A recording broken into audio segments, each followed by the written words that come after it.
We are in a state of emergency. Prejudice. Wrote a song about it? Like to hear it? Here it go. Free your mind.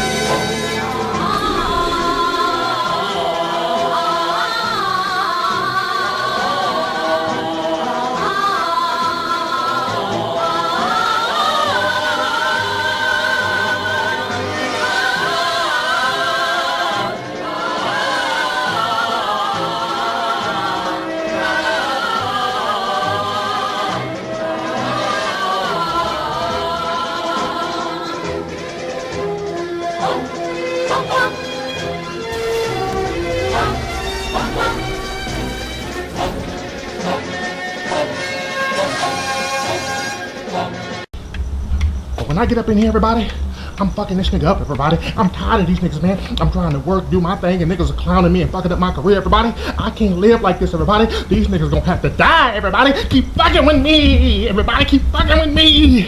Keep fucking with me, everybody. Keep fucking with me. Keep fucking with me, everybody. Keep fucking with me.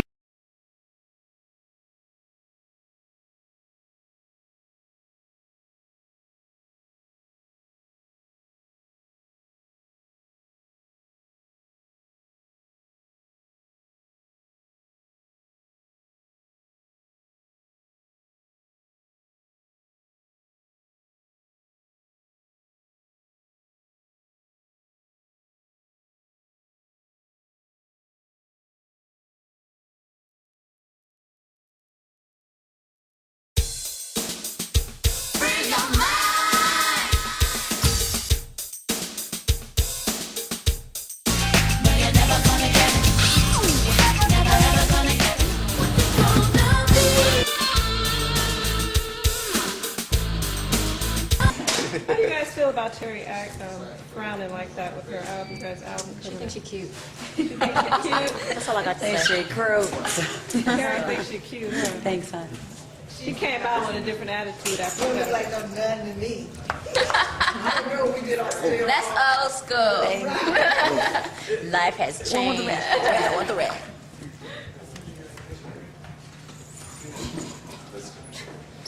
Wait, what was that, Mr. T did in Rocky? What was that, Rocky 3? Was it Rocky 3?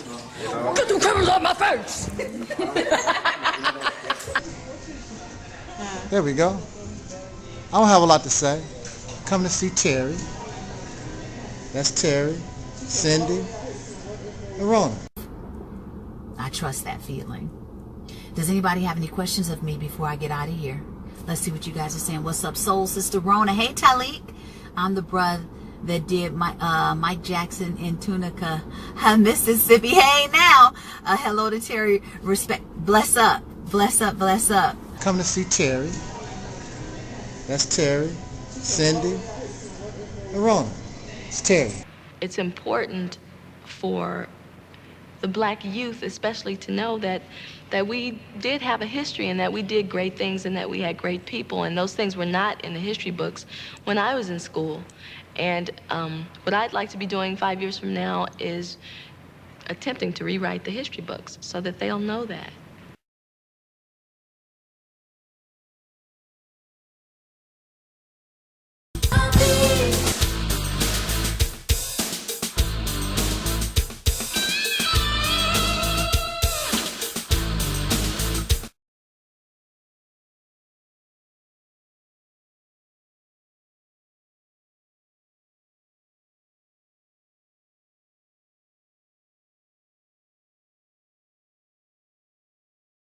Okay, thank you for donating to my uncle Taalik. I appreciate it, and I know that my family appreciate it because he's been in our lives for years now. So, yeah. And I just want to say thank you because, yeah, I'm happy. Yeah, and we love you guys. Mwah. Bye. Bye. Peace forever and always. Peace forever and always.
I ordered this book, God is on Trial. I ordered this book from Amazon, and I must say I've read it.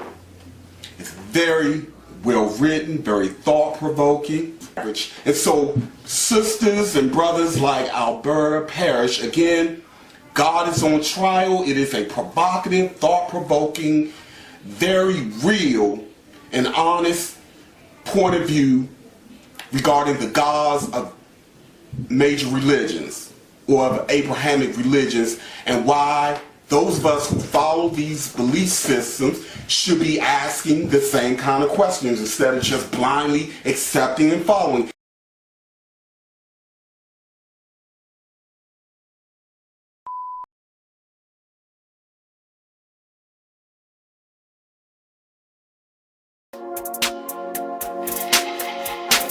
Everybody who is black and interested in black people, let us sit down and find out how we can get together in one direction against one enemy and accomplish this job overnight.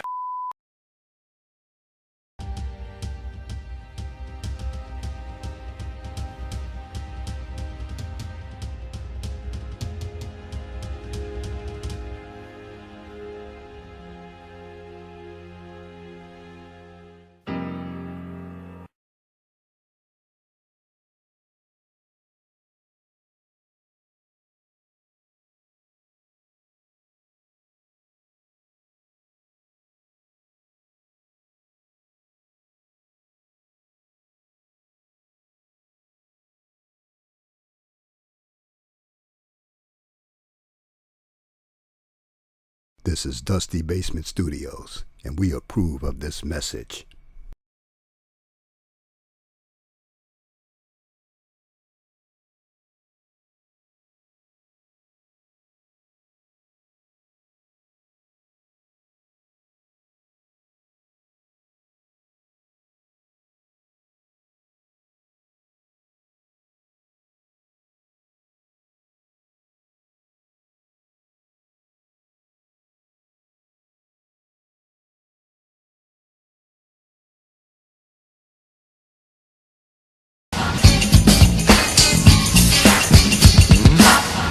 Ring out in perfect harmony, Terry Ellis becomes the first of the divas to offer the world her singular sound. And she does just that on Southern Gal.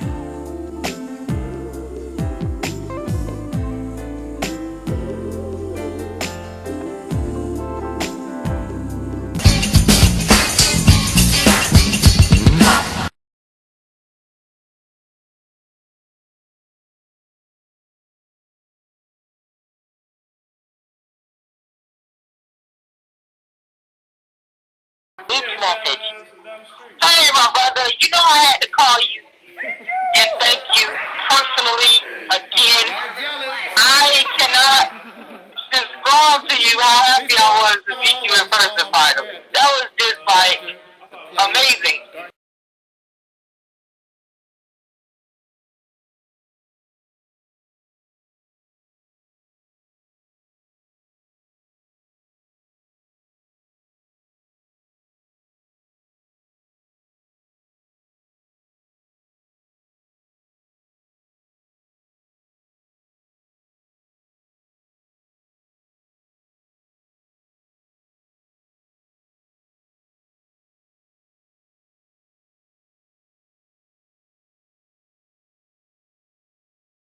So when we look at how do we move forward and not ask or beg for reparations, how do we take reparations?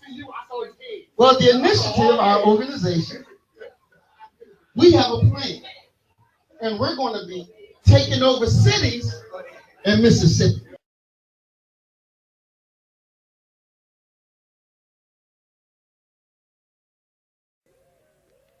Gomane. Assemble the people, Gomane. We will not be defeated by witch doctors' illusions. we want to make sure that we're not just working to be first, but we're working to be right. A lot of times there are situations when things are just happening so fast. It's always important to be fast, but we always want to be right.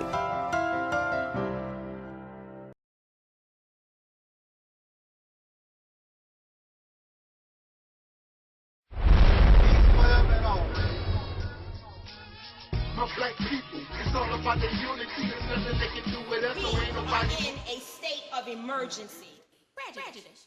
Wrote a song about it? Like to hear it? Here it go. Free your mind.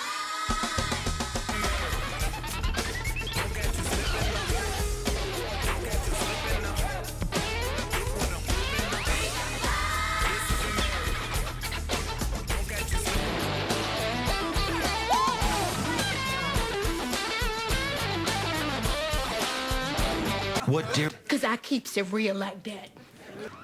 I keeps it real.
Just keep it going.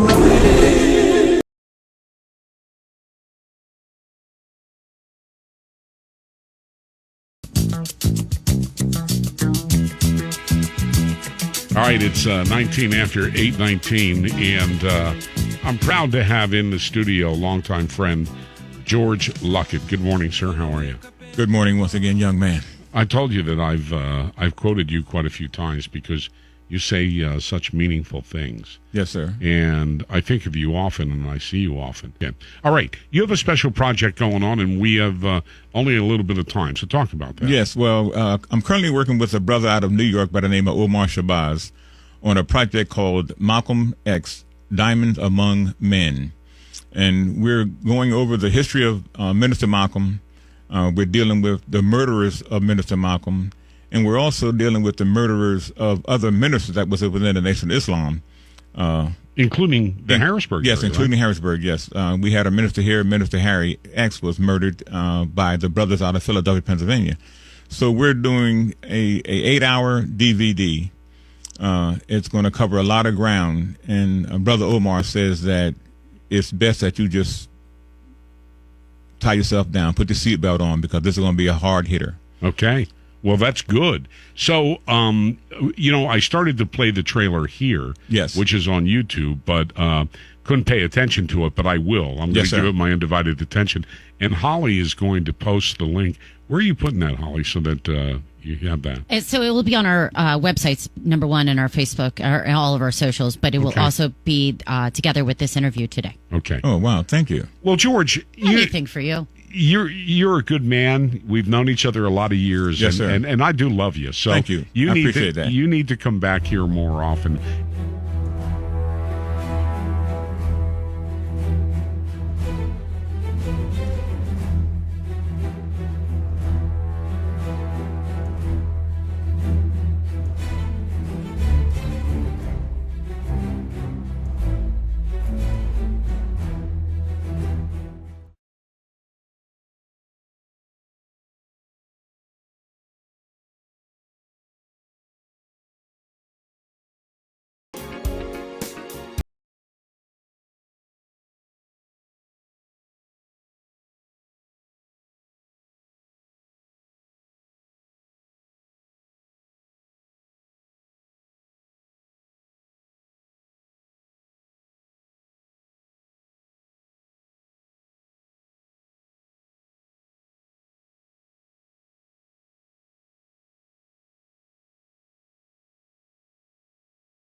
Things that make you go, you know, these aren't jokes, these are thoughts, these are things that make you say. Yes, you do. I done seen some polls, people talk to you, and I know everybody, y'all, you know, your group is cool, but they're like they want to shoot you or something, you know, assassinate you. Hey, I could take that. That ain't nothing.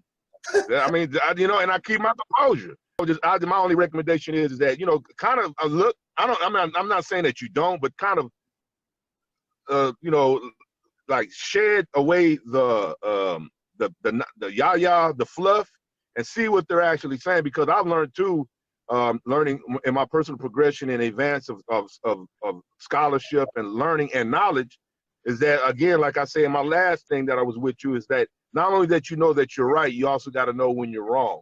And then listen to your critics. Listen to your critics and what have you, and listen to your critics and be as objective as you possibly can. Because we're going to put this subjective in this fence wall in an academialism. But I've learned too, like in scholarship, you got to learn of correspondence and listen to the critics. And if the critics, and they have something that has validity or credibility and is merited on that, then I look at it and say, damn, I'm kind of wrong or erroneous and I'm flawed, and let me correct that. You know what I'm saying? So I listen to my critics though. I don't need no other. Ain't no Negro slave gonna tell me what to do. They're not in a position to tell me what to do. Then they come over here and get mad and angry and upset. Because see, that's the bottom line. You got to be an African or you got to be a Muslim. All I gotta do is be black and die, nigga. That want to control and dominate. Tell you when to take a dump. Tell you when to get up. You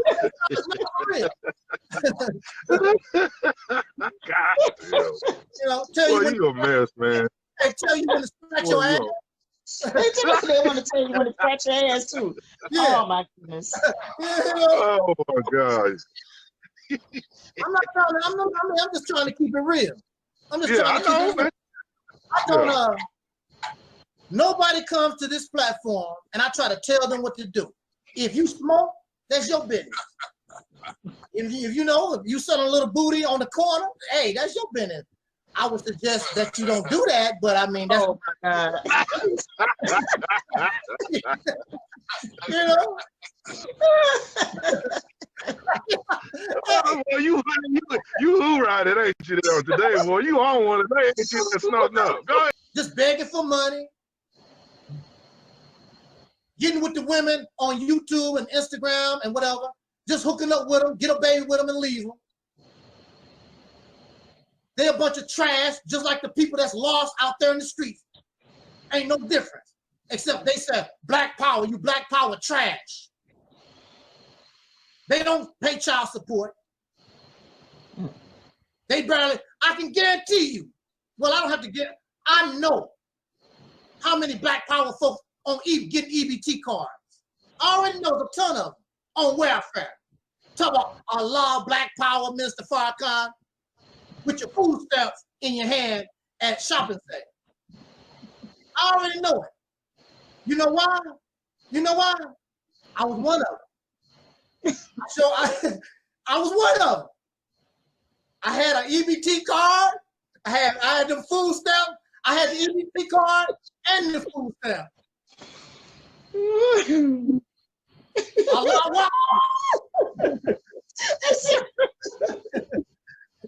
That's why I know. Oh boy. So I don't know what to do with you.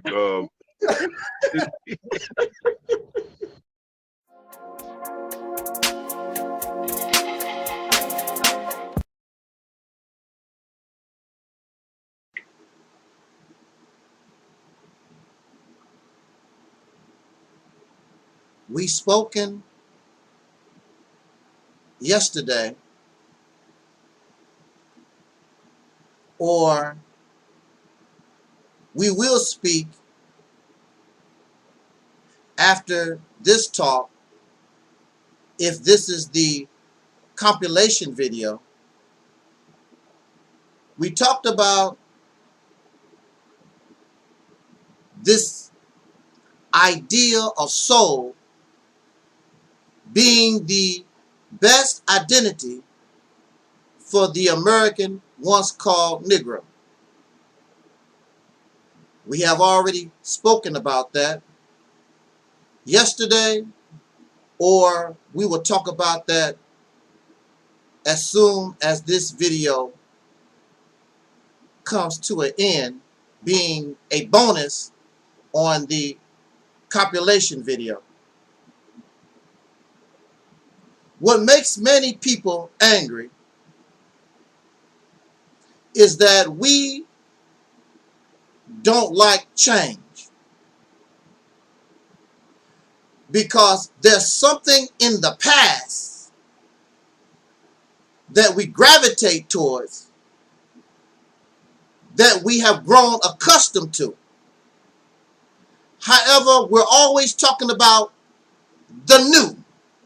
The new. Now, if you take a new car in 2021, and then you look at a car from 1920, there are similarities, but the new car is stronger, it's faster. The new car may be even made out of materials that came or was recycled from the 1920s.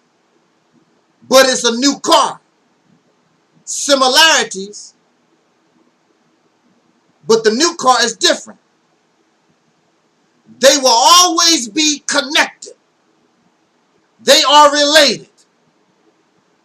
But the car in 2021 is different from the car in 1920. And I don't know none of you, even if a 1920 car was available, I truly don't think you would want to drive it because it's too slow. It does not have the modern technology.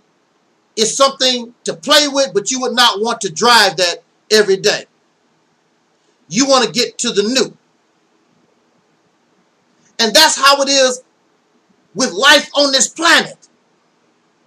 There is life and there is death because the old is removed so something new can come up. And in biology, I am told the purpose of death is to bring into existence a better model that came before. So we're talking about a new reality. We're talking about a new situation. We want to change our condition. New means change, but we don't really want to change the condition because we want to hold on to something from the past. We want to hold on from something that should be made to go out of existence. Does this mean we forget? No. Does this mean it was not part of us? No. But it has served its time. Its time is over. So when I talk about soul, I'm not talking about a religion. I'm talking about a culture. Not only a culture with the American once called Negro, the descendants of slaves, born in America with melanated skin. I'm talking about the change or the transformation of the human being from what we are now. Because what we are now and on the road that we're traveling is a road to more suffering or extinction. And you should not want that. We are trapped in the old mindset of race. We are trapped in the old mindset of tribalism. We are caught in the old mindset of viewing others as inferiors, whether it is by race or it is by gender. All these things must be put into the past. So even in your religious teachings, we are taught that the God will bring in a new heaven and a new earth, and the former things shall pass away. once the coming and the building or the transformation of a new righteous people or life form, there's no need for all these things that we have grown accustomed to. You don't need it anymore. The reason why you need a Bible, the reason why you need a Quran, is because you're not righteous. Once we begin to live a life and a culture of righteousness, what do you need the Bible for? What do you need the Quran for? Because you're actually living what the Bible and the Quran suggests. So you don't need it anymore. So on this platform, we begin a journey to rid ourselves of those things that we no longer need, because we're growing, we're maturing, and we have put ourselves into a path of transformation, becoming something new. Much like the caterpillar and the butterfly. A lot of you may view a caterpillar as something, a very ugly creature, crawling around looking like a worm. And then one day, this caterpillar goes up a stalk and spins a cocoon and goes through a transformation and breaks out of the cocoon and becomes a brand new creature, a brand new life form. And if you didn't know any better, you would think that the caterpillar and the butterfly are two different animals, just like the frog. When the frog begins life, it looks like a little fish swimming around in the pond. But it goes through a metamorphosis and changes. It grows from a fish-like creature. It grows arms and legs, and it comes out the water. It does not look nothing like it once was. And that's who we are. We are to transform and become something new. Go through a metamorphosis, a transformation. But some of you say that you want change. You say that you want something new. But you want to drag dirt to the clean floor. And that's not going to happen. So for those who don't want a real cleansing, what you want is to dust, just to clean up a little bit, to make it look clean, but not really be clean. Because you want to drag your dirty shoes to your mother's clean floor. And I'm very sure your mother or father, whoever is cleaning that floor, the janitor, does not appreciate they just cleaned the floor. And here comes somebody tracking up what they just cleaned up. It makes no sense for us to want change just to be what we are, because we feel we're better, we're cleaner. We need new. You carry the same racist mindset. Selfishness is all about me. I'm better than everybody else. I'm better than women. I'm better than children. My tribe is better than your tribe. All this madness. So in order to secure change, all that must be put into the past. And we don't want to do that, because you think that you need it in the next life.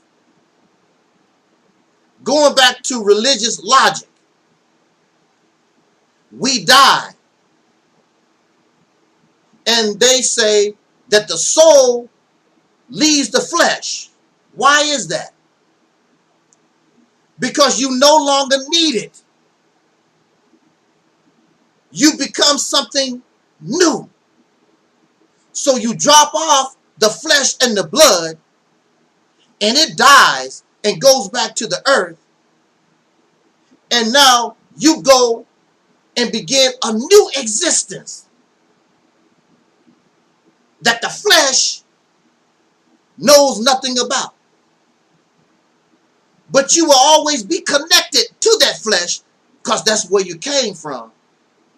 But now you're living something new. If you could take your body to the next existence, you would do that because that's all you know.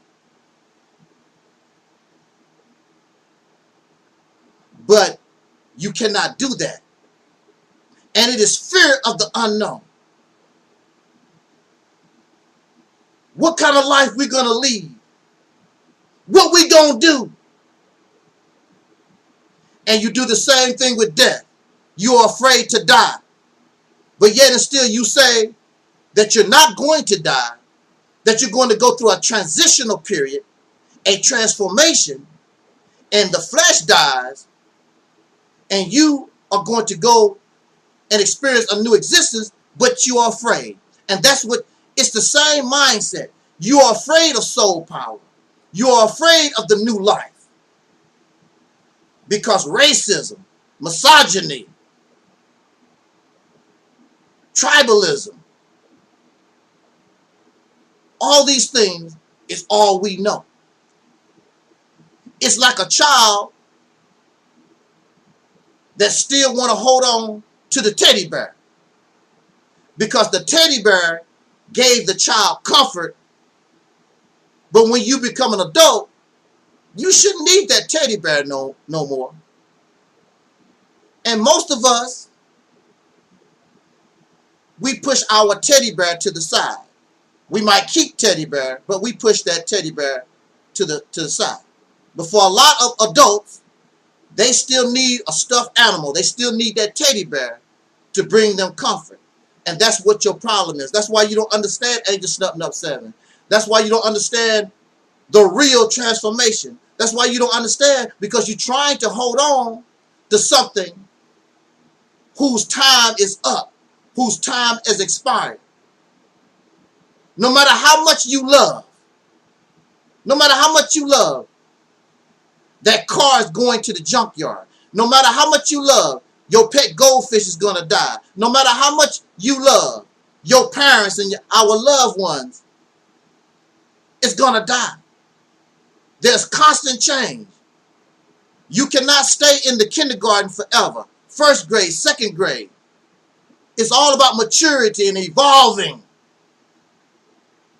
And now we must evolve and become this righteous life form that the Holy Quran and the Bible suggest. And I concur, that is what is in our best interest as the human being. But you'll never be able to go and obtain these heights by holding on to the old. A new reality requires change, 1000% change.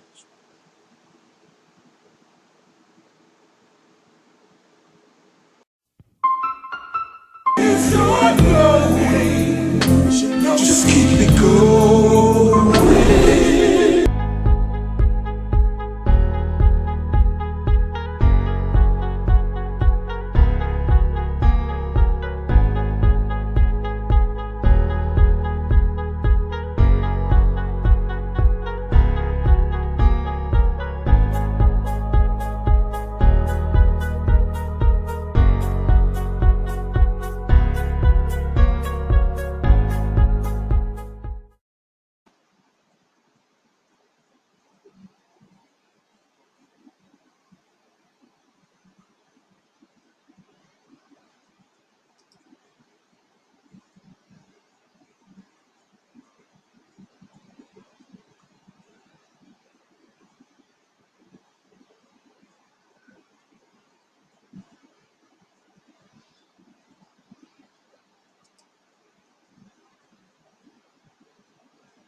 In the name of our ancestors, peace forever and always, and welcome to another edition of what we call the Realities Temple on Earth Internet Ministry.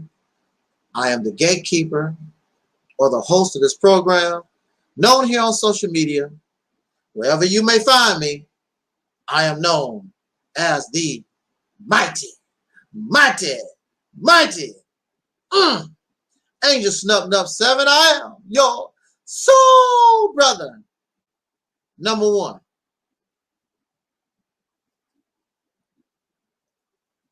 As always, I like to thank everyone for taking the time out of their and your busy schedule to share a little bit of your time and give us the honor of your being able to listen to what we have to say this afternoon. It is always an honor.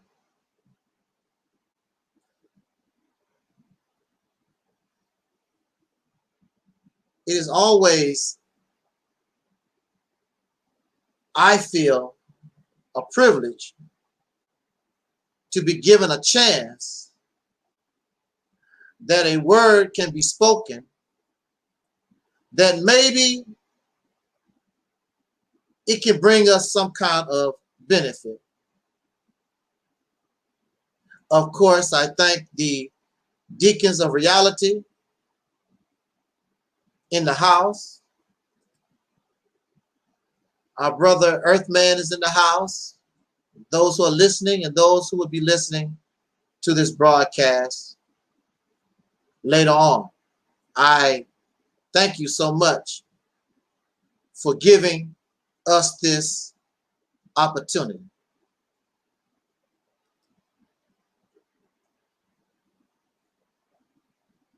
It is very hot where I'm at.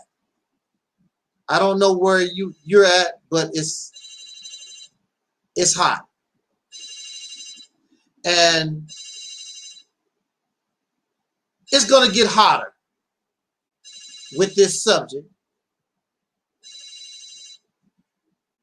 because there are those who bring the heat to me,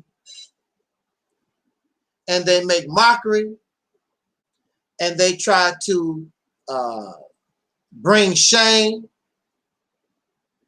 and try to make us look stupid and foolish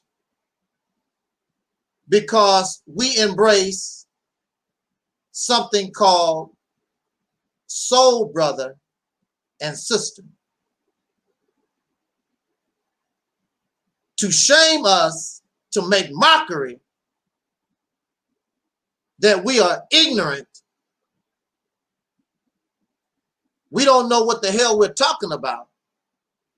What the hell is a soul man? What the hell is a soul brother?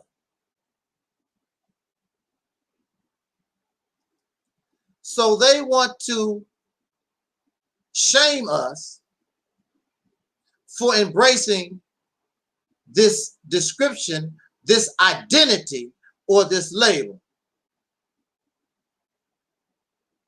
So we need to bring the heat. What's good for the goose is good for the gander. Since you feel that is necessary to view us as ignorant and silly in our being attracted to what actually come from our womb instead of these things that was given to us by our conquerors, or those things that have nothing to do with us at all. We want to talk about that.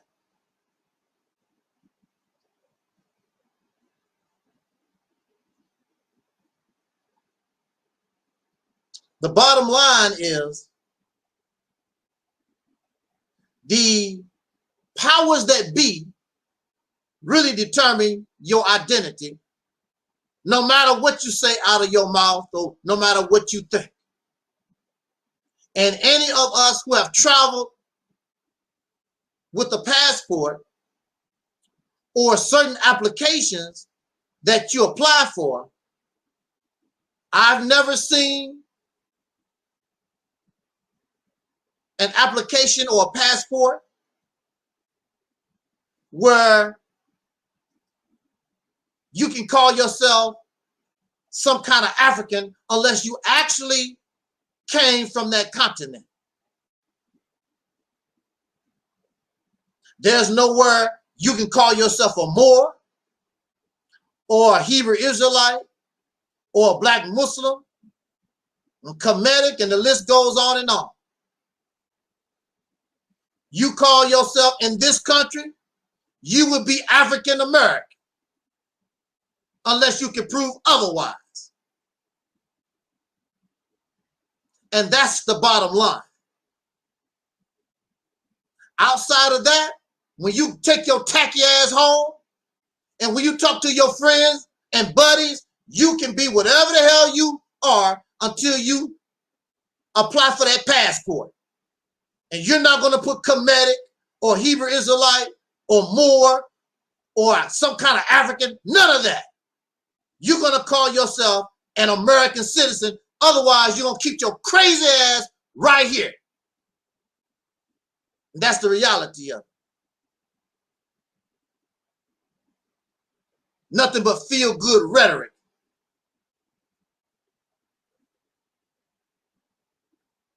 Now, I don't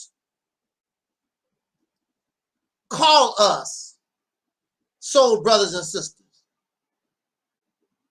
What I am doing and what I am saying is that soul brother and sister is the best identity for these who are the descendants of slaves born in America who are melanated. That's what I'm saying. I'm not telling you who you are. Unlike these other people, they're telling you you're the Asiatic black man, the maker, the owner, the cream of the planet Earth. You are African. You are Moor. You are Hebrew Israelite. They're telling you. And if they could, they would force you to accept that identity or that label. That's the difference between us and them. They want to force their will on you rather than you be able to have a choice. And you're not going to force nothing on me. That you're not going to do.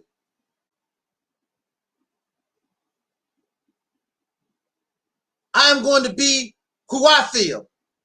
Just because you've done your research and you got the information, that was for you, not for me. That's for you and not the 40 million plus brothers and sisters in this nation. That's good for you. So you take your happy ass and be an African or black Muslim or a Hebrew or whatever the hell you feel you want to be, you do you. It's already bad enough. White people or the powers that be tell us what we can and cannot do, and here go a bunch of sick Negroes fresh from the slave plantation a little over 100 years because you read some damn books. You're going to tell us who and what we are. Better sit your happy ass down. And most of you call yourself Muslims and Hebrews and Kemetic. You're not even a good example of it. So I don't want to be that anyway. You're not even a good example of it. You make a Hebrew and you make a Kemetic and you make black Muslim. You make all these labels look bad, terrible. in your pompous. You're arrogant. You're vulgar, violent, nasty, self-righteous. I don't want to be you. Some unspecified African. What kind of African are you? Africa is a continent. What are you? What African are you? What African you look like? Take a picture of some African and put your picture next to it. Which African you talking about? You don't act like an African. You don't talk like an African. You don't walk like an African because you're not. And we're not going to get off into that. I made a video called How the White Man Created Black People. How the white man created black people. And nobody has tried to debunk. Nobody has tried to refute. With all your scholarship, with all your information, with all your damn screenshots, screen shares. Nobody has even tried. The only way your fake ass identity can work is that you have to ignore the truth. You have to make 2 + 2 = 5. That's what you do. But as you know, 2 + 2 don't equal 5. But that's what they do.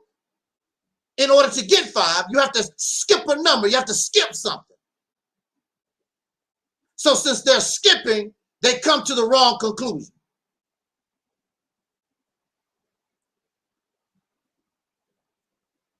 What is black? I'm a black man. Well, first of all, it's a color. It's not a nationality or whatever, or it's part of some racial construct that come from Europeans. This is a fact. What is an African? Africa is a continent. And the people on that continent did not call themselves Africans. This is a fact. These are labels given to us by our conquerors, by our pet owners, by our farmers. And you embrace these labels. I'm black, I'm Negro, I'm colored, I'm African. These are labels put on a people who were conquered. The same way you name your dog Spot or Scruffy or Rover.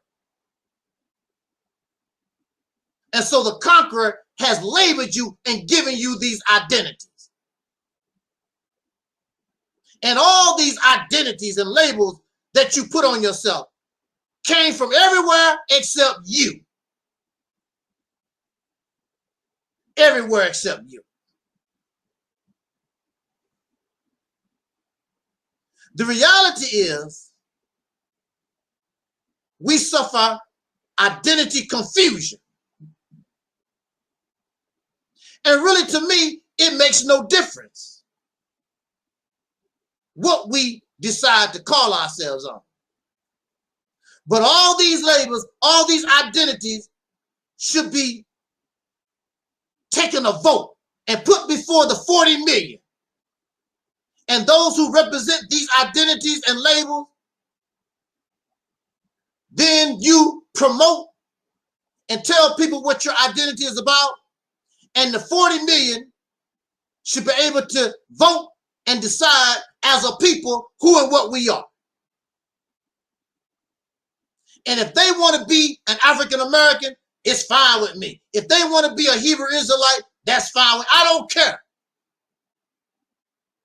But we suffer identity confusion, and we're dealing with people that want to force their crap on others. We should have a leader for the black people or for the African American. We should take a vote and let the people decide who their leader, who is best fit for leadership. So we can follow one vision, one plan, one goal.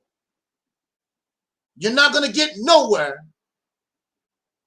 And this group of people going north, this one going south, east, west, all confused. Your identity is confusing and your way of life is confusing. You're confused, messed up people. There's a brother. I saw his videos, a brother named, go by the name of Chief X. And Chief X is excited because he's proud of himself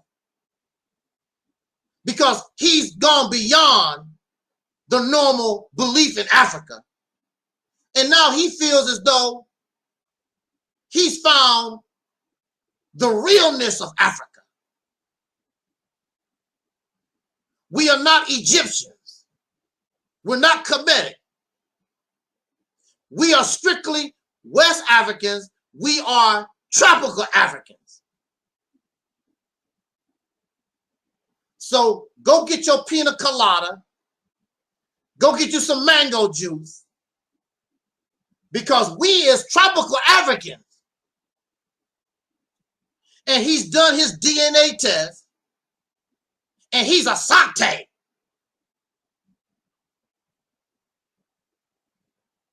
Or Ashanti. I don't know how you pronounce that. Ashanti, Asante, I don't know how you pronounce that. And he said, and what brings him validation is that he actually got on a plane. So that means you need a passport. And I guarantee you, sir, you did not put Asante on your passport, who you are. You are an American citizen, not a citizen of some Asante. You got on that plane and you went over there and visited those people who you do not know. When you went there and visited those people, you was a stranger. You have no relatives. They don't know you. You claiming something you're no part of. Your family, sir, have been here in America 400 or more years. And even if they did have something to do with the Asante or Ashante or whatever it is, it's like what they was talking about in reference to Prophet Muhammad. They said, I forgot exactly how many generations, but after a certain amount of generations go by, those descendants are no longer of the original. So these Muslims that you see, according to this logic, they are not of Prophet Muhammad. They're Muslims. They believe in the Quran, they believe in the faith, but they are generations removed. They are no longer of Prophet Muhammad. You are not Asante, Asante, or whatever it is. You're not. And then you become delusional, talking about, I was in the tribe, and I could feel the ancestors. I don't know what you felt, sir. You probably felt them bugs eating you up. You did not feel no ancestors. You didn't feel nothing. You didn't feel nothing from no dead folks. That's some delusion that you have in your mind. You never, how you gonna feel somebody you don't even know at all? Talk so to me. How do you feel somebody you don't know at all? And they probably wouldn't even like you because you have biological relatives in the United States of America because you are an African Americanist. You have relatives that you know you're related to. You can't get along with them. But some strangers you never knew in Africa, you can feel them. But you can't feel your own relatives that you know right here in the States. It don't make any sense. I remember when I was 18 or 19 years old, and I was in New York City, we had a meeting at the Audubon Ballroom, and somebody pointed out the spot where Malcolm X was shot. And I stood in that spot, and tears started coming out my eyes. And it was not because I felt the spirit of Malcolm. I felt the sadness. I felt the great loss of somebody who could have really helped us, and the wrong that was done to him. I did not feel spirits. I did not feel the spirit of Malcolm. If I told you that, I'd be a damn lie.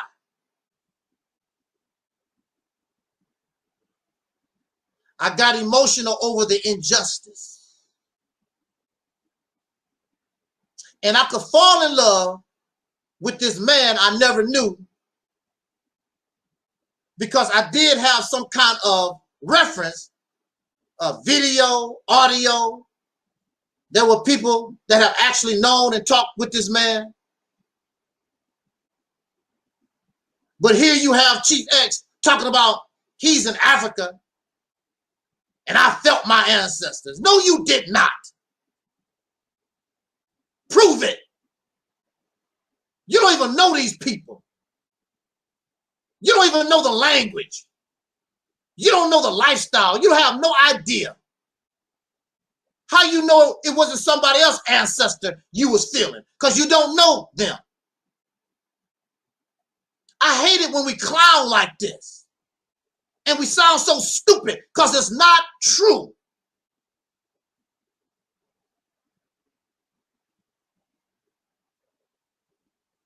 And going back real quick to when I was talking about we should have a vote on our leadership, we should have a vote to the people on our identity. And I will say, and I'm very confident, if you put me on the same playing field with Minister Farrakhan or Jesse Jackson or Tariq Nasheed or Sanetta, whoever think they want to be Mr. Leader or they have this identity, if we are on the same level, given the same opportunity, I will beat them. The people will gravitate toward me. I already know it. And the sad thing is, they will lose fair and square and still will run around here talking about, I'm a Hebrew Israelite, I'm a committee, so that goes to show you, you have no respect for the people, because you talk about, I'm doing this for my people, I love my people. Well, if we had a democratic vote where they can decide their identity and they can decide this is our leader, and you get mad and upset, I can guarantee you these pieces of trash will not go along with what the people want. And they'll keep doing their garbage. And they can do that because nobody's going to force you to do anything. But the people have spoken, and leave your happy ass in the dust. You ain't doing a damn thing for the people. All these folks are looking out for themselves. They want slaves for their plantation. That's what they want. They want to convert people to their religious dogmatism. That's what they want. Bunch of losers. If the people voted for us to be black Muslims, hey, that's what we are. If the people decide they want to be Hebrew Israelites, I'm fine with it. Because I'm not a poor loser. But these are. Now, I was watching this 2 or 3 hour long video. And Chief X is putting up all his information. He was putting up all these screen shares proving that we are Ashanti. We come from West Africa. A wonderful job if you are into that. He's doing the 2 + 2 = 4. I'm listening to him, but there are things that he just ignored. So he's doing 2 + 2 = 4. So that means he's coming to the wrong conclusion. But if he add that 1, it's going to throw his narrative off because he wants to be an African. And all these folks are playing the 2 + 2 = 4 game because if they add that 1, it throws their narrative off. So I'm listening to Chief X, and I have listened to many of our historians and all these scholars or whatever, and I have read a lot of these books, but they never show your direct connection to these people they're trying to claim. Except they black. That's all. They don't show our connection being in America to these people. Nor do they show our contribution to their culture or society. To my knowledge, nobody in Africa teaches in their history about African Americans. This is why when the people from the continent come over here, the reason why we really don't get along and they look at us strange is because in their country, to my knowledge, nobody is teaching them about, oh, we got some, or we have some long lost relatives living in America.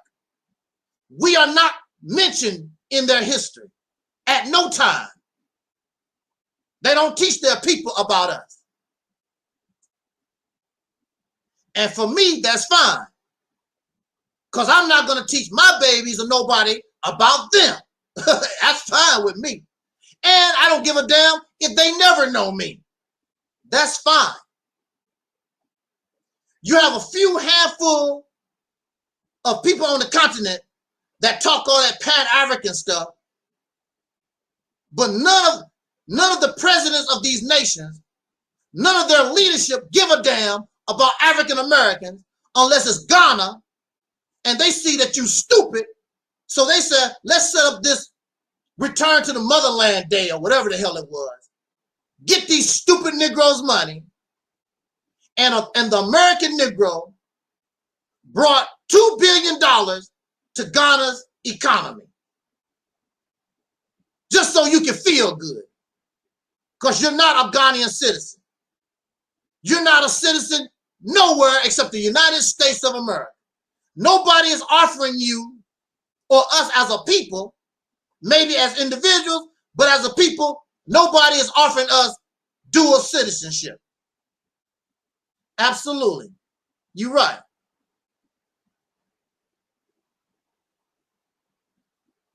And we're caught up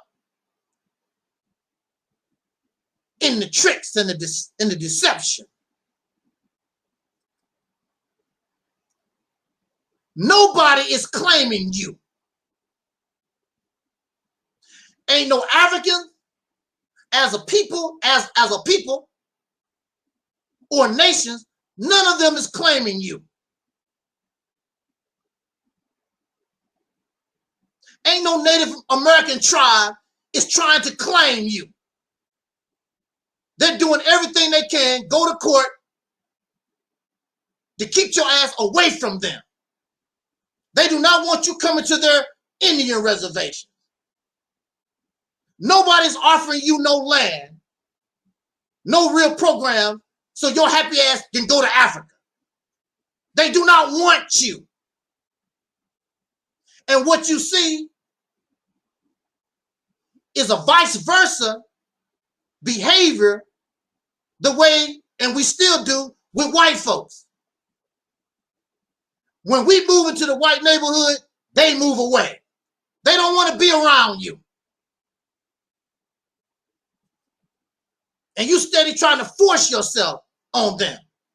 You see they don't want to be around you. When you move in, if they can afford it, they moving out. They don't want to be around you. You always want to try to force yourself on somebody. People that don't like you, don't love you, don't give a damn about you. And so now you're doing it with the Native American people and African. They don't want nothing to do with you. You're not them. You keep trying to claim them. They don't want nothing to do with you. They're not your family. You can't even get along with your biological relatives right here in America, but you skinning and grinning in people's face that you do not know because you think that you some kind of African. Silly, silly people. I was born in Mississippi.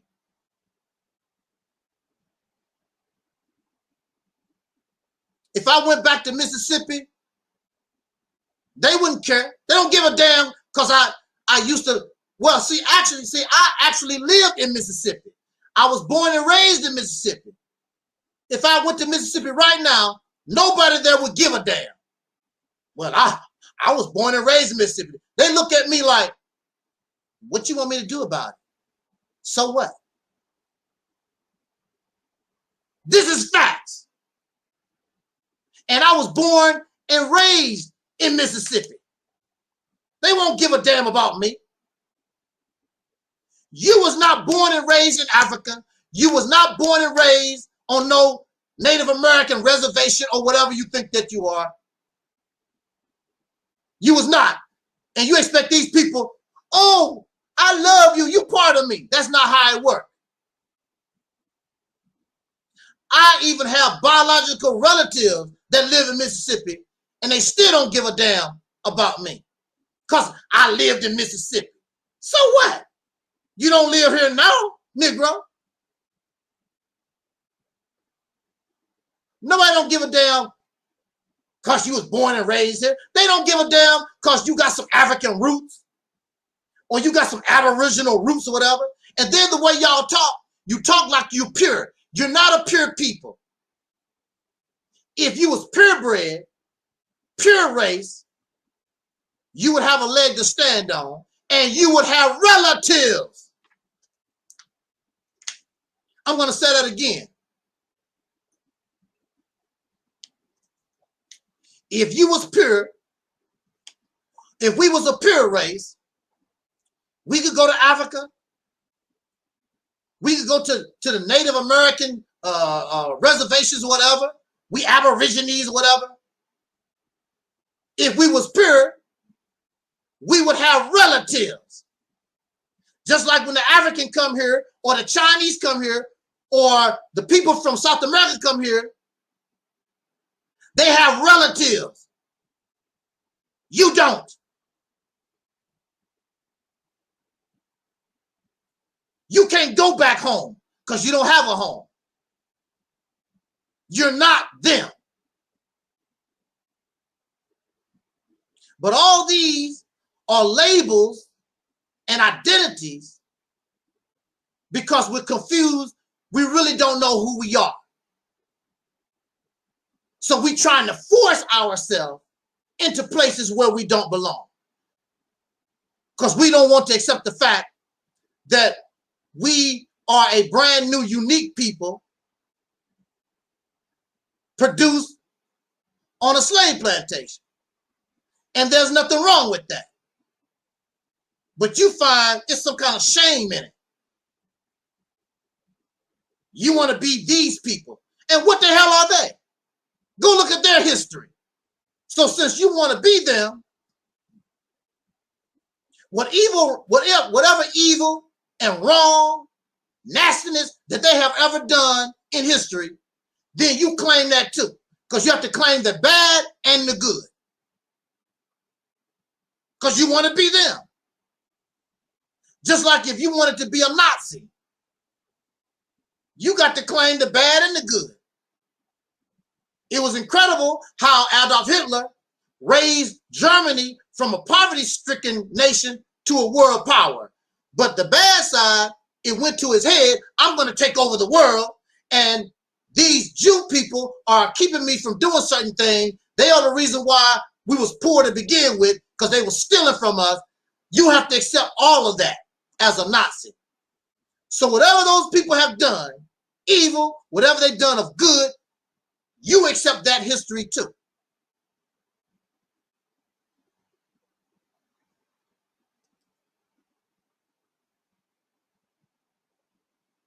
All these labels come from Europeans, Africa, Aborigines, all this stuff come from them. Indians, black, white, red, all that's European construct.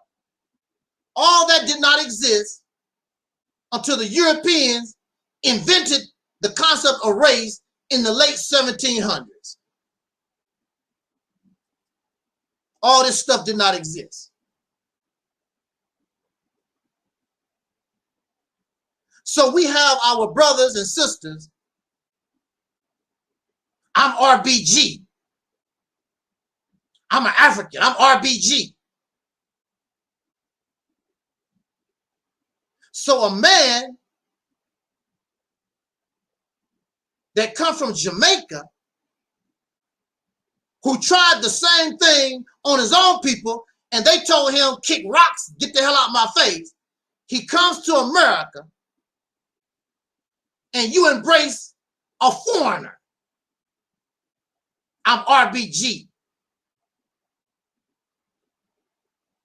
And he tells you that you this African and you need to return to Africa. And the sad thing about it, he never made no attempt to go live in Africa himself. He died in Europe. The sad thing about it, the red, black, and the green represents Ireland. The sad thing about it, he was a Christian. He believed in our Lord Jesus Christ. The sad thing about it is he had a relationship with the racists that was here who was happy that we want to go, our people want to go to Africa. They never mentioned those things. Is there something wrong with following a Jamaican, a foreigner? Because he's not you. Except he's supposed to be some African. That's the only thing that's connected you to him. He's a foreigner. Come from Jamaica. And he was deported because he's not an African American. He wasn't uncolored. He wasn't a Negro. He's a foreigner. Then you had Noble Drew Ali, who went overseas and brought to us foreign ideas, foreign beliefs from somebody overseas in the Middle East, wherever the hell Noble Drew Ali went. Is there a problem with that? Well, then you had Master Farad Muhammad, the one who founded the Nation of Islam and call us the Asiatic black man, black Muslims. Another foreigner had to come all the way from Mecca, y'all say, and come over here and teach the black man and woman in America. So all the information that we're getting is coming from foreigners. Marcus Garvey came from Jamaica. Noble Drew Ali went overseas to get his information. Master Farad Muhammad was in Mecca or whatever, came over here. All these are foreigners telling you who you are, telling you about your condition, telling you what you should and should not do, what to believe. foreigners. And you're proud of it. I'm proud to follow Marcus Garvey. I'm proud to follow Noble Drew Ali. I'm proud to follow Master Farad Muhammad. Yes, sir. All praises to Allah.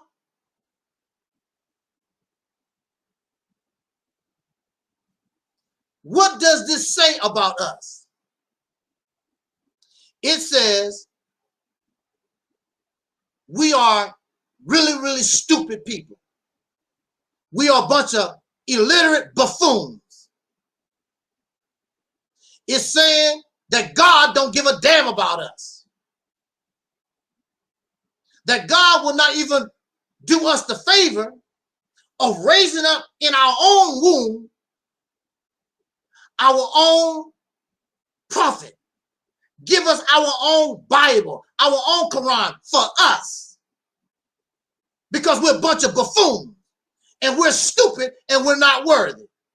So instead of raising somebody from your own womb, from the womb of the black woman, the soul sister, the American black woman, because we're too damn dumb and her womb is not good enough to carry God, I'm going to bring Marcus Garvey from Jamaica.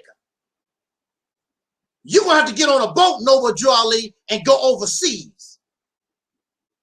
You're going to have to wait for the coming July 4th, 1930 of Master Farad Muhammad to teach you how to be an Arab. Wait a minute, brother. We ain't being no Arab. You are. You are Arab. You're being taught to be an Arab. That's what Islam is all about. No, brother. See, Islam means peace and submit to God, and that goes back a lot. You're a lie. There's no mention of no Islam or Holy Quran until it was revealed to the Prophet 1400 some years ago. And if you are claiming that it existed prior to Prophet Muhammad, as they say, peace be unto him, if that's true, you're not following Islam prior to Prophet Muhammad. And you're not reading any book prior to the Holy Quran that was given to Prophet Muhammad. Thus, that makes you an Arab. That's why they call you fake Muslims. That's why they said that y'all phonies.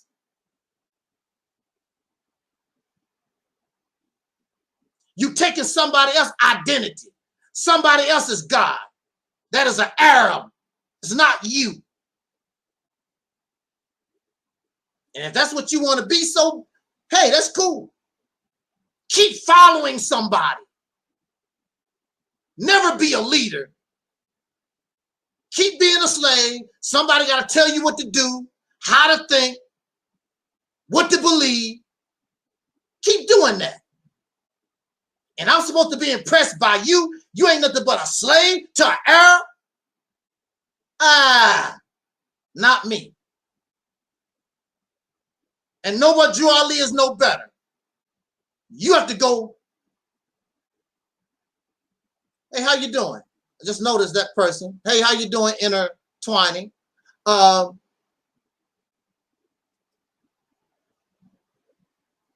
You have to go all the way over somewhere, Noble Drew Ali, and bring back some foreign crap that you really don't understand. And you all hyped up because they bragged about you, telling you that you are the coming of the prophecy or whatever. And you come bring this foreign crap to us because we're ignorant and we're stupid. And at that time we was. The reason why all this stuff takes hold is because we were ignorant. We were illiterate. Couldn't read. A lot of us couldn't read and write good. We don't know what's happening in the world. We don't know. And these people, we are suffering under oppression. They was lynching us outright, kicking our ass outright. So here come Marcus Garvey and Elijah Muhammad and all these teachings make you feel good. So you embraced it. You didn't trip off. It was foreign, and it came all the way from Mecca or Jamaica or wherever. You never thought about the source. It just made you feel good. And these people got rich. They lived good off your money. Marcus Garvey lived good on your money. He was poor and broke in Jamaica. Came here, made you feel good. Next thing you know, he's driving in the latest cars. You need to think about that. And guess what? You were still walking. He sold you these dreams, stocks in these boats that could barely float on the water.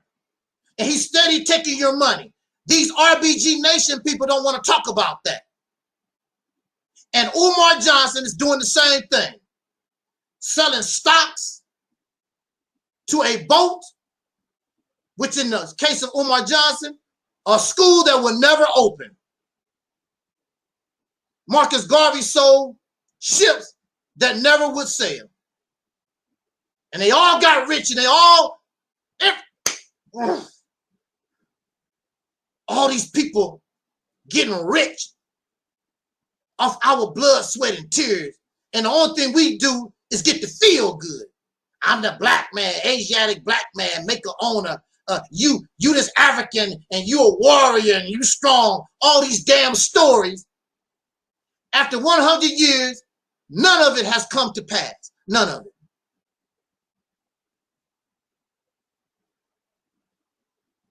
We're too stupid. And God don't give a damn about us to give us our own profit that comes from Terry or Cindy or somebody.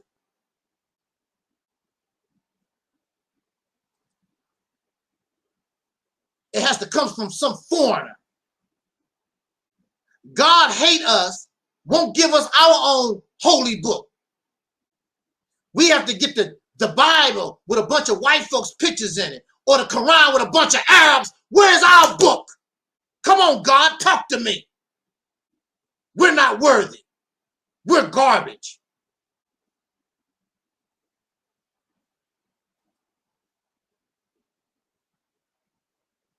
I don't like that. Because we're buffoons and we're stupid. We can't find out nothing. We're so damn dumb. Somebody got to guide us. My leader, my teacher, and my God. We don't have a brain. We're so stupid. We're a bunch of That's how all this make us look. You huffing and puffing, and you proud of yourself, and you actually look stupid. Because without a foreigner, you be nothing. You don't have enough brains to do nothing for yourself. You can't think for yourself. You got to find an Arab or a Jamaican, or you got to go to them to get some information, because you're a buffoon, too damn stupid. And you think I want to embrace those identities? You're a Hebrew Israelite or a Moor. You ain't never met a Moor in your life. You ain't never met a Hebrew Israelite in your life. So now you get pretend information. Pretend information because nobody gave it to you. It's all made up and manufactured. These Moors no longer exist. These Hebrew Israelites never existed. Manufactured, made up, cartoon scholarship. You have nothing real. And you wonder why you can't progress, because you're acting outside of the scope of reality. You're caught up in fantasy, mythology, fantasy and fiction that came from somebody else, it didn't even come from you.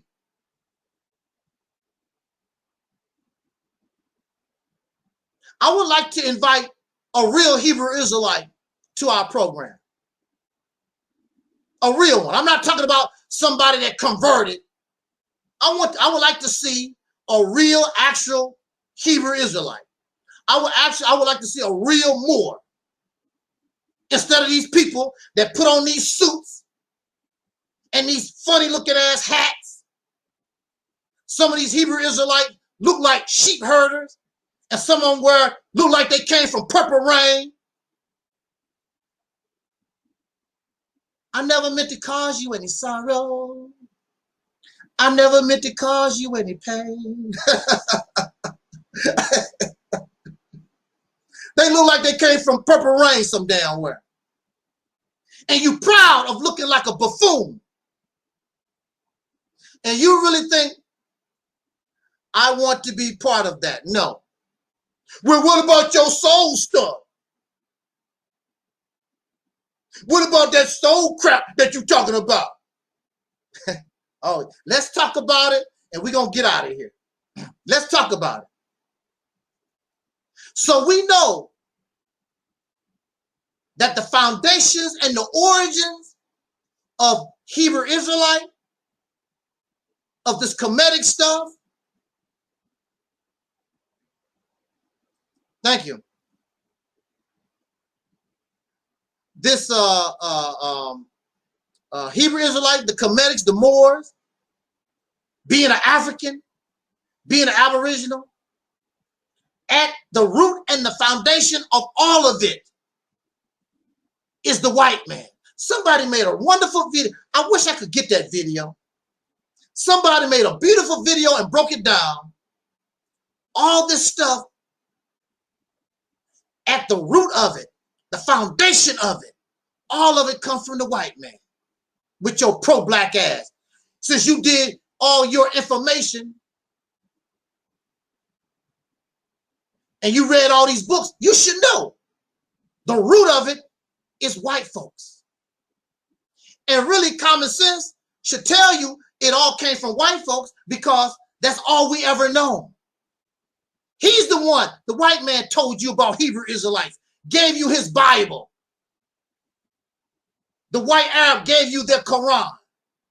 Everything about all this stuff, Kemet, Egyptology came from the white man. The only thing you did was take it and made it black, like you made white Jesus black. All of it came from the white man. And you so blackity black. Ain't nothing blackity black about you. You whitey white and don't even know it. Oh my, what they said, oh my God. You whitey white and don't even know it. Talking all this black stuff. And you white. Wow. And you run around here calling people Sambos and coons, which is white words too. They taught you to call people bed wenches and Sambos and coons. All of it come from them. Remember, what common sense should tell you, it all came from white folks because our people was not allowed to read and write for hundreds of years. So when they began to read and write, who was the teacher? Talk soul to me this afternoon. Come on. The teacher was the white man. You did not know, our people did not know nothing for hundreds of years. Could not read and write for hundreds of years. Matter of fact, for over 100 years, they denied us religion. So our people did not believe in God. They was not allowed to believe in no gods. Because the white man said you had no soul. So what the hell do you need religion for? Oh, y'all forget? You forget? So over 100 years, you didn't even have any religion. So where all this stuff is coming from, everything that you know, come from white folks. Woo, yes. Come on, debate me. Show me otherwise, because you can't. All your beliefs came from your slave master. All of it. I don't give a damn how unorthodox or you think that it is. It all came from your oppressor. And your enemy will never teach you something and give you something that's good for you. Wow. You have fallen for the old okie doke. My goodness. What y'all think about this? Man. And you wonder why you have, like the deacon said, no power. Wow. And you want to know something? As I'm talking, I didn't even think about these things like that. I have my notes right here. What I'm talking about is not even on my notes. It's my brain analyzing the information, feeding it to me, deprogramming me right before your eyes.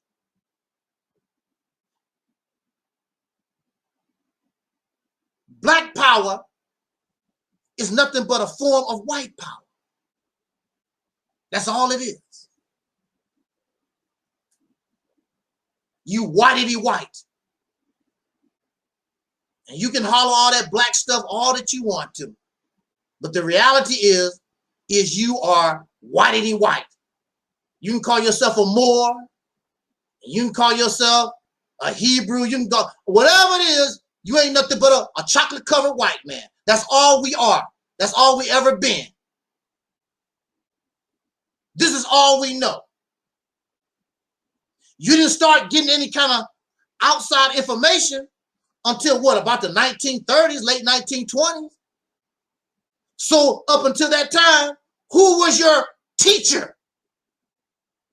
It was your oppressor. Now look.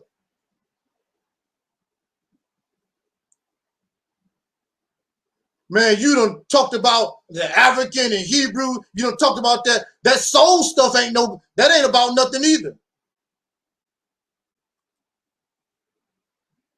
Deacon said, it's okay to admit you are lost rather than claim to be something you're not. Absolutely.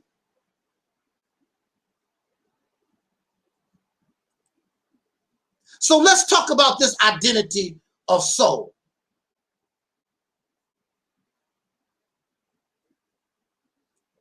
Now, you make mockery of me when I talk about soul brothers and sisters. You make mockery of me when I call us, our tribe, our people, the people of soul. You make mockery of that. I was born in it. Now, I don't know the concept. I don't know where it originated. I do know, unlike being a black Muslim or being a Kemetic or a Moor or a Hebrew Israelite or African, I know that it origins with us. I've never heard no information that it is an identity that came from our womb. That's where it comes from. And the problem is, it's not fully developed. The original meaning might have been religious, but soul is not religious. Soul demonstrates the culture of a people. Soul food, soul music. Soul food has nothing to do with religion. Soul music, unless it's gospel, has nothing to do with religion. It's our way of life. It's us using our brain, identifying ourselves, gravitating and embracing our own originality, our own uniqueness. So when you say soul brothers and sisters, you don't have to don't expect to see an African. Don't expect to see a Jamaican or somebody from South America. The soul man, the soul brother, are the descendants of slaves born in America with melanated skin. We've been here going on 500 years. Us. It's us. It's our identity. Nobody else can claim it. It came from our womb. And there was a time that we were so proud of being soul brothers and sisters. You had other people, they want to be soul brothers and sisters too. Like that one group, Hall and Oates. They were two white guys. And they called themselves the Blue-Eyed Soul Brothers. They wanted to be us. The Africans want to be us. Here you are. We built our own culture, embracing our own uniqueness, and all around the world, people wanted to have soul. They wanted to be proud of us. I want some of your swag, because we had our own way of doing things. Brothers had their own way of walking and talking. Now we trying to copy other people, because you don't know, they was trying to be like you and me, including the Africans. And now you want to be these foreigners. So since you want to embrace these foreigners, you're going to have to embrace their qualifications and their criteria for whatever a Hebrew Israelite is, or whatever a Moor is, or a Muslim, or Kemetic, or whatever the hell is, because you did not define those identities. Those identities and those labels, or black and African, belong to somebody else. You did not create these identities and these labels. But soul came from our womb. And so I can tell you what it is and what it's not, because it's mine. It came from my womb, my uniqueness, my originality. The show was called Soul Train. It was not called African American Train. It was not called Black Train. It was not called Negro Train. It was called Soul Train. And you laugh. But your ancestors, not Angel Snub Nub 7, because it was already in existence when I was born. And you keep telling this lie. I beloved my ancestors. All praise the ancestors. Your ancestors in America called themselves soul brothers and sisters. That was the going thing, at least from the late 1950s. And they were able to almost kill it off in the 90s. There was an effort by our enemies to kill soul, to kill you. And the most popular thing connected to soul was our music. So they turned our soul music to R&B. That's what they done. But I give credit to these ladies, Terry, Cindy, Maxine, Dawn, and now Rona. They continue to use the label. Well, first of all, we're around the same age. Terry know about soul. Cindy know about soul. We was raised in it. We know what it's all about. It's our own identity, our own culture that we gave ourselves. It didn't come from Mecca. It didn't come from Jamaica. It came from our womb, our mind, our thought, our uniqueness. Oh, wow. We create our own culture. I don't need these other people's culture because I'm not a buffoon. I'm not an idiot.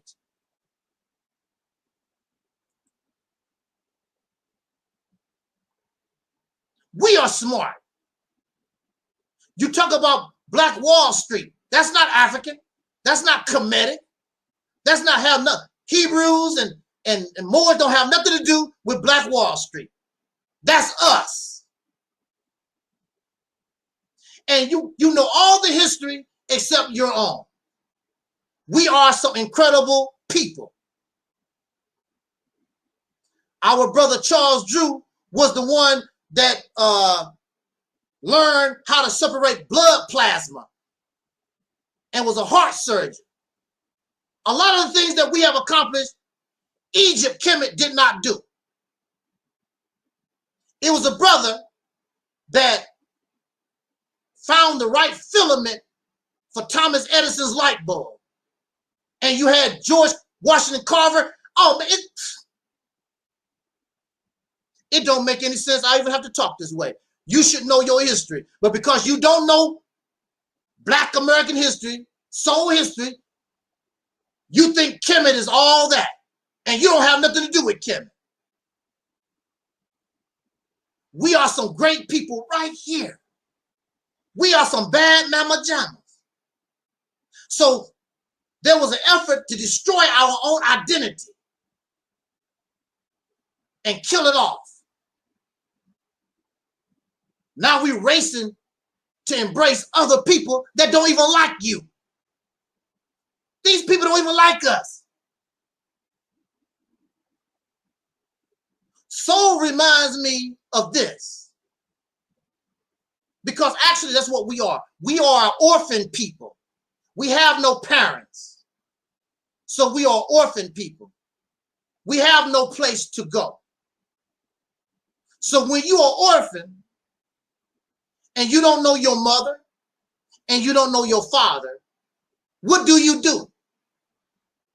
So what happens with an orphan is they would find a wife or a husband and they would blend in with that and start their own legacy from scratch. And that's what soul is about.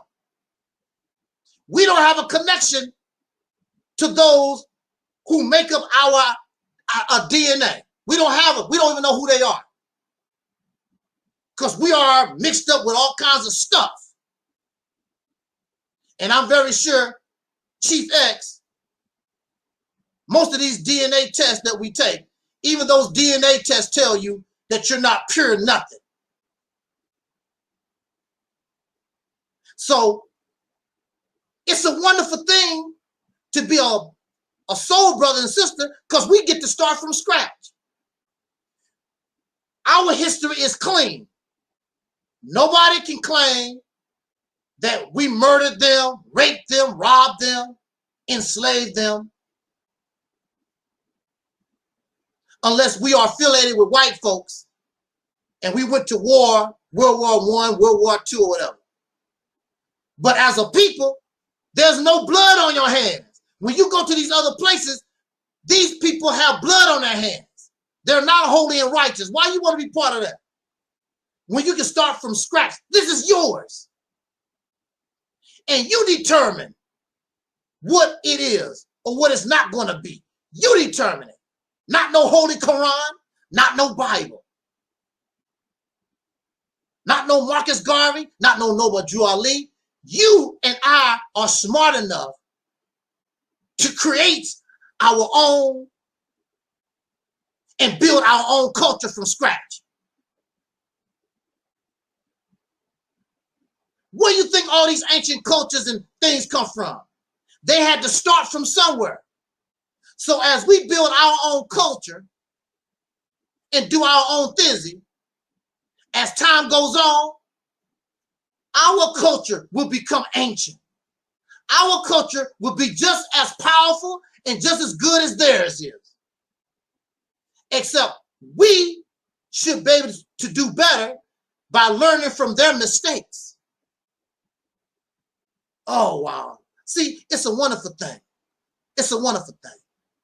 And that's why I say, if you put me and these other people, put us on the same even platform, I know I will win over our people, because it's exciting to, who doesn't want their own?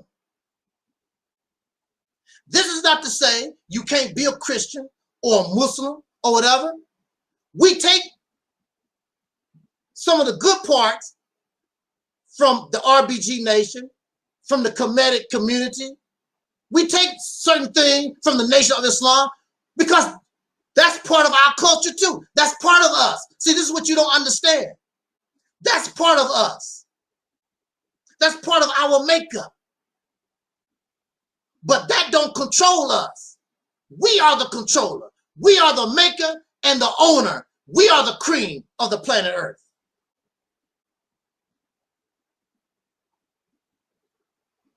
We are the creators. We're not the followers. We're not the slaves. Because now life has been brought back to us. Our soul has been given back to us. We was once dead, or another word for dead is Negro. And now our soul has been given back to us. And we have risen from the dead. I don't want to copy nobody. I don't want to be nobody's flunky. I want my own. You claim you want your own independent nation just to copy somebody else. You want your own independent nation so that you can be an Arab or some African or some Native American.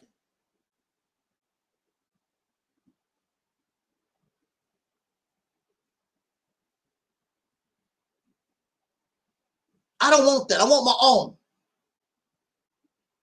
I want my own resources. I want to control, I determine what my culture is.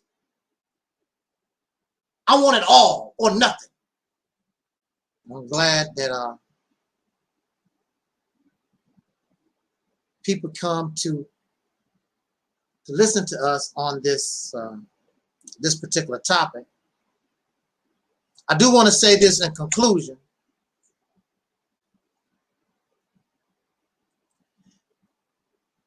George Jackson, one of our activists,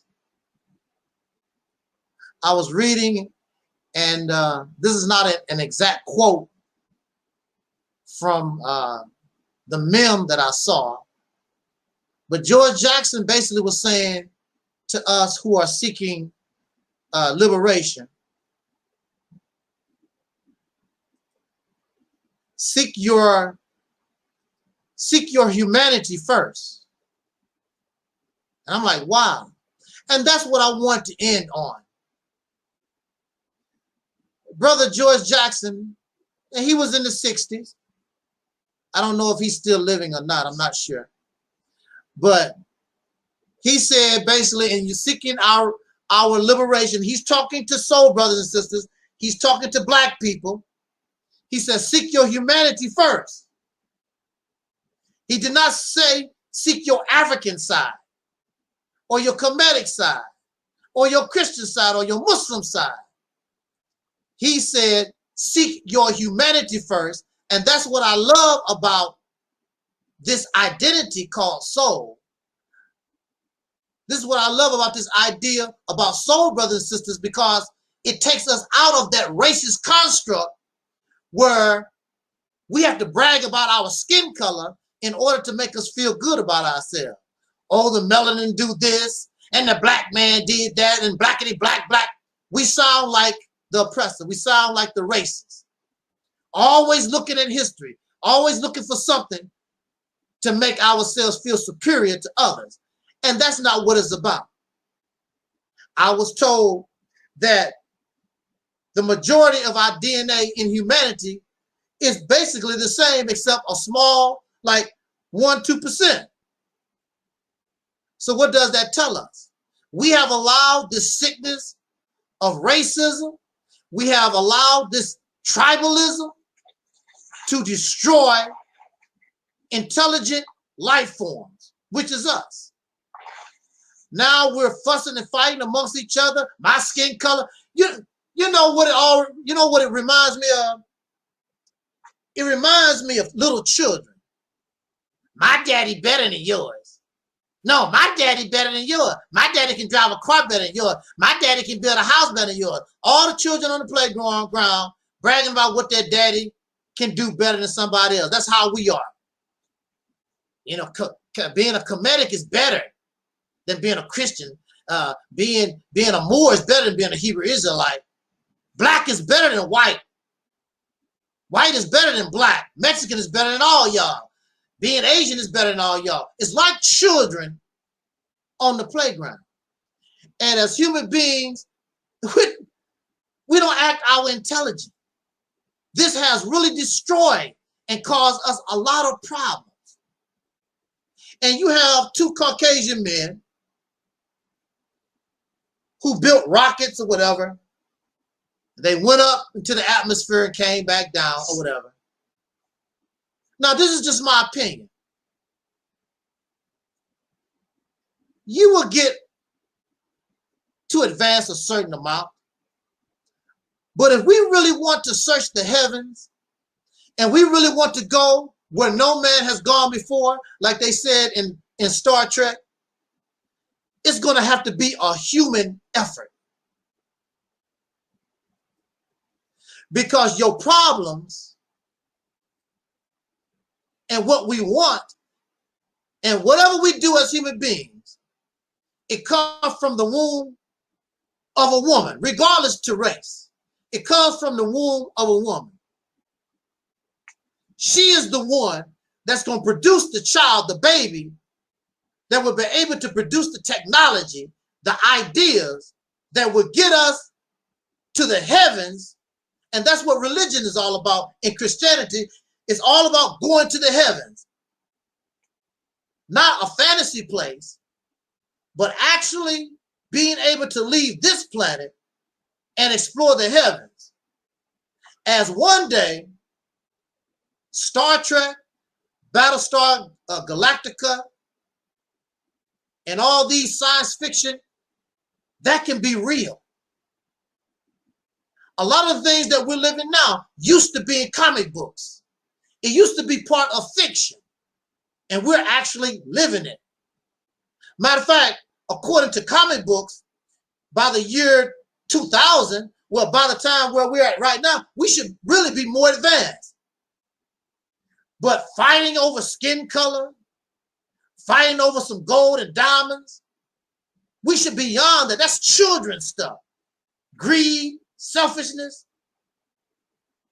We should be actually out here exploring the stars, the heavens. But one race is not going to do it. It's going to be humanity as a whole. Because I don't know why we trip on race so much, because no matter who created it or where it come from, eventually everything benefit all human beings. I don't know who created the spoon and knife, but we all use the spoon and knife. I don't know who created spaghetti. I don't know who created toilet paper. They say a black man created toilet paper. But anyway, no matter whatever is discovered, whatever is created by a human being, eventually all of us benefit. And it's going to take all of us, all our brain power, all our resources, all that we know, if we actually want to leave this planet and go where no man has ever gone before. And this identity or this label that we call soul takes us out of that racist garbage. So you can be a soul brother and sister. It don't make no difference whether you're light skinned, dark skinned, fat, tall, Kemetic, whatever. I'm a Muslim, but I got soul. I'm Kemetic, but I got soul. I'm a Hebrew Israelite, but I got soul. This is my family. This is my tribe. And then we are in good standing with other human beings, and let us put our resources together and let us go out into the heavens. And you don't have to die. All thing you have to do is get on a spaceship, and you don't have to pay $12 million, and let us go out here where no man has ever gone before. That sounds like Dr. York talking points a little bit. Well, see, but it's all good though. the way I look at it is this: an early man, right? And they looked at that ocean.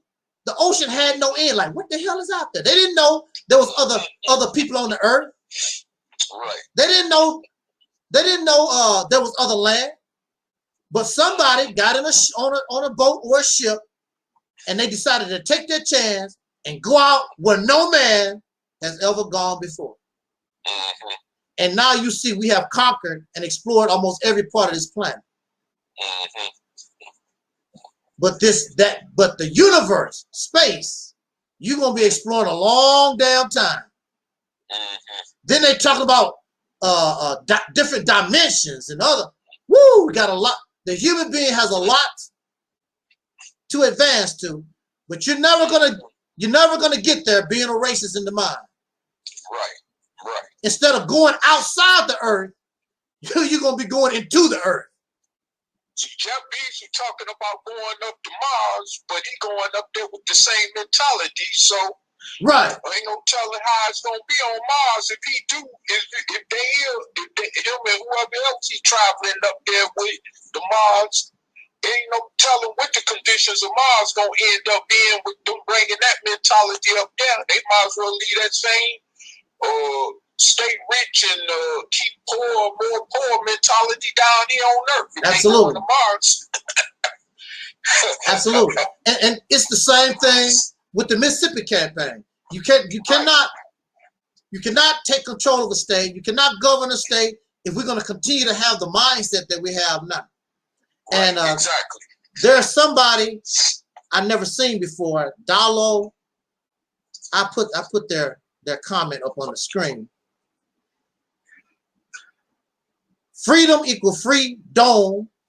If you don't get your mind out, you will never get your circumstances out.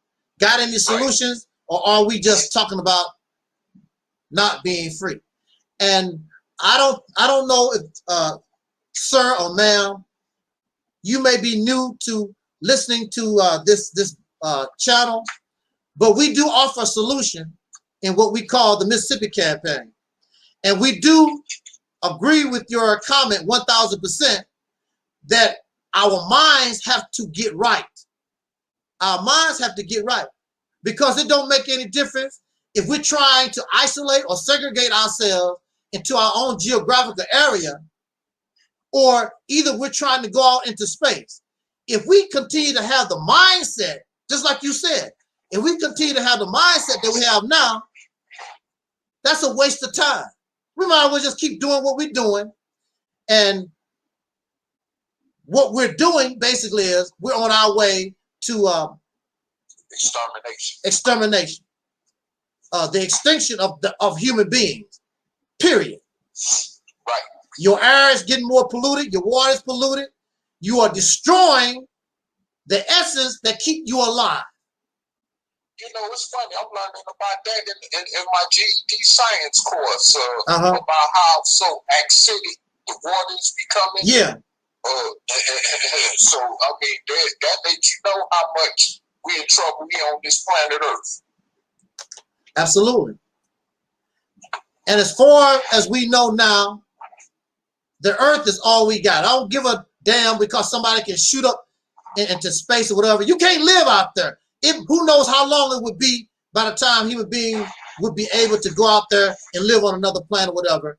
Until that time comes, matter of fact, if you don't take care of the Earth, we ain't going nowhere. You're gonna die right here. So we got to take care of this. Ain't no doubt about that. So please subscribe to Operation Exodus Mississippi campaign, our new listener, and find the promotional video, begin with that, and listen to the inspirational, motivational video so that you can understand where we're coming from. That's our solution. the Mississippi campaign. So on that note, thank you, Brother Taalik, for joining me these few minutes. Yes, sir. Thank you, Deacons of Reality, Earthman, those in the chat room, those who was listening. For me, it was a full house. Thank everybody for listening to us this afternoon. And I also want to say this. Any of you out there in YouTube land listening to this broadcast, any of you who would like to come here and show us that your chosen identity, whether it's Hebrew Israelite or a Moor or Muslim, whatever your identity, a Pan-African, if you want to show us that your identity is better, you can come here and talk to us. I will not say anything until you leave, because I don't want you to be accusing of trying to bash you or something while you're trying to talk, and we'll discuss it after you leave, unless you're not afraid of getting your feelings hurt, because you know we got a lot of people around here. their feelings get hurt really easy, and I don't want to be. I don't want to keep getting accused of hurting people's feelings, you know. So, yeah, thank you. Damn, I get my feelings hurt all the time. I know, I do too. I mean, damn. I mean, that's life. I've been getting my feelings hurt ever since I was born. It's the same here. You know. Yeah. I got my feelings hurt. Hell, my mother is darker skinned than me, and hell, she was calling me, "You black this and you ugly black." I'm like, "Mama, you blacker than I am." Man, listen, I've been having cruel things said to me all my life. Right. From childhood to adulthood. And you think I don't think about that even still to this day to some degree, but I don't let it control my life. Absolutely. Or my emotions. Look, do you know how I feel for people to call you criminally insane? Right. You know, and it don't even make no difference, even due to recent events. They still gonna call me criminally insane. I can't trip off of that. I cannot trip off of it. So our new listener, Inner Lotus, just subscribed to Mississippi Campaign channel. Okay. And he thanks you for talking and the brothers in the chat room. Yes, sir. You're welcome. Come back again to see us again sometime. And I'm pretty sure we might make you mad. Very welcome. You're welcome to always come on and listen to our platform. Right. Now if your feelings get easily hurt, you ain't gonna last too long, because a lot of people tell us we hurt their feelings. They can't handle it. So, you know. But until then, I think that you can handle it. According to your comments, it looks like you're the type of person that's our cup of tea. So we welcome you here. We thank you for being here. Thank you for your comments and your participation in the dialogue. And come back and see us sometime. And on that note, we've got to get out of here, and we will see you when I see you, with more information about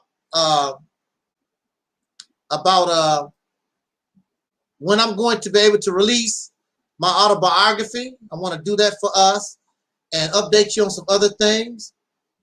And y'all stay cool, because it's been hot, man. It has really been hot. It sure has. And y'all try to stay cool. Don't let the smooth taste fool you. All these people, all this fairy tales and fantasy fiction stuff. You know, don't be tripping off people because their emotions get all hurt and all this other nonsense. We got to keep floating on like the, what was that? The Hi-Yo Players. I think they were the one. Oh, yeah. Yeah, we got to keep floating on till we need to get where we need to go. Yeah. So take it easy, y'all. Till next time. As our soul brother Don Cornelius used to always say, as in parting, I wish us love, peace, and so. We Audi 5000. And Audi 5000 come from Bill Biv DeVoe. Remember back in the day, I don't know if you remember, they were the ones always. I think so. Yeah. They always was talking about Audi 5000 in their songs. Right. In reference to the first Iraqi war was going on. You know, that Iraq war crap was going on at the time. Right. You know. Right. All right, y'all. Audi 5000. We out.